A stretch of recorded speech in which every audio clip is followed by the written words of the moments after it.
ایک ماں کی کہانی۔ ایک دفعہ کا ذکر ہے کہ سمندر کنارے ایک درخت تھا جس پر ایک چڑیا نے گھونسلہ بنایا ہوا تھا۔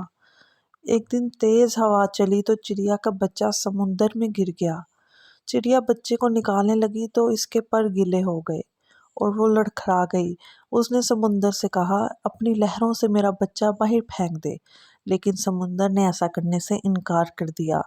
چڑیا بولی، دیکھ، میں تیرا سارا پانی پی جاؤں گی، تجھے ریگستان بنا دوں گی۔ سمندر اپنے غرور میں گرجا کہا، اے چڑیا، میں چاہوں تو ساری دنیا کو غرق کر دوں، تم میرا کیا بگاڑ سکتی ہے؟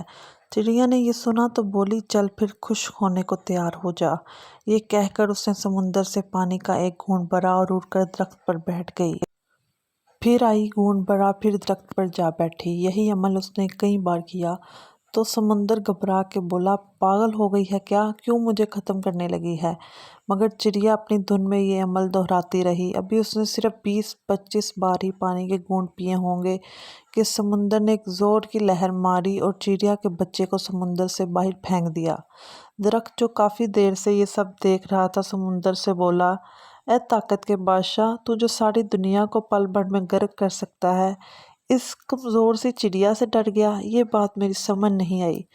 سمندر بولا، تو کیا سمجھا میں تجھے ایک پل میں اکھاڑ سکتا ہوں، ایک پل میں دنیا غرق کر سکتا ہوں؟ اس چڑیا سے ڈروں گا؟ ایسا نہیں ہے، دراصل میں تو ایک ماں سے ڈرا ہوں، ماں کے جذبے سے ڈرا ہوں۔ ایک ماں کے سامنے تو عرش ہل جاتا ہے، تو میری کیا مجال؟ جس طرح وہ مجھے پی رہی تھی مجھے لگا کہ وہ مجھے ریگستان بنا ہی دے گی۔ پیارے بچوں، دیکھا آپ نے ایک چڑیا کو کیسے اپنے بچے کے لیے سمندر سے لڑ پڑی۔ کہنے کو چڑیا ہے لیکن ممتا کا جذبہ اس میں بھی کوٹ کوٹ کر بھرا ہے۔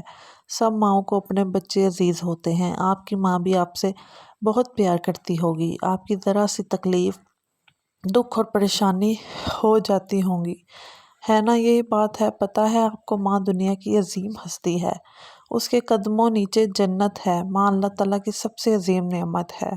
اللہ سے دعا کریں کہ ماں کا سایہ ہمارے سروں پر قائم رکھے، ہم سب کے والدین کے حقوق اپنے فرائض سمجھنے کی توفیق دے، ہمیں اپنے والدین کی خدمت کرنے کی توفیق عطا فرمائے، آمین۔